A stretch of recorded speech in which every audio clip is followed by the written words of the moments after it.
झारखंडमधील खुंटी जिल्ह्यातील शेतकरी रूपचंद्र मोहतो आणि त्यांची पत्नी मीरा देवी यांनी फक्त 2.5 एकर जमिनीवर आधुनिक आणि बहुफसली शेती करून मोठं यश मिळवले. यांच्या 2.5 एकर जमिनीत वर्षाचे 12 महिनेही ते शेती करतात. त्यांची शेती कधीही रिकामी नसते. एकाच वेळी 1 ते 10 प्रकारची पिकं ते घेत असतात. यामध्ये टोमॅटो, कांदा, लसूण, स्ट्रॉबेरी, ढोबळी मिरची, फुलकोबी, कोबी, वाटाणा, कारले इत्यादी फळभाज्यांचा समावेश आहे. उन्हाळ्यामध्ये टरबूज आणि काकडीची लागवड करतात. मका, टोमॅटो आणि वाटाणा या 3 पिकांची ते मिश्र लागवड देखील करत आहेत. यांच्या या यशामध्ये ठिबक सिंचन आणि मल्चिंग या तंत्रज्ञानाचा मोलाचा वाटा आहे. पारंपरिक खुल्या शेतीपेक्षा ठिबक सिंचननं पाण्याची बचत होते आणि पिकांची गुणवत्ता चांगली राहते. तसेच यामुळे पाण्याची गरज खूप कमी होते.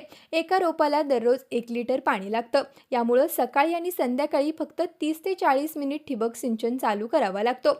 यामध्ये प्रामुख्यानं मल्चिंगमुळे खत फक्त रोपांना मिळतं आणि प्लास्टिक ताण वाढण्यापासून संरक्षण मिळतं. मल्चिंग हे जमिनीतील ओलावा टिकवून ठेवते. विशेषतः उन्हाळ्यामध्ये वाफ होऊन उडणारं पाणी प्लास्टिकवर थांबून परत खाली ओलावा निर्माण करते. त्यामुळे मल्चिंगचा यांना चांगलाच फायदा होत आहे.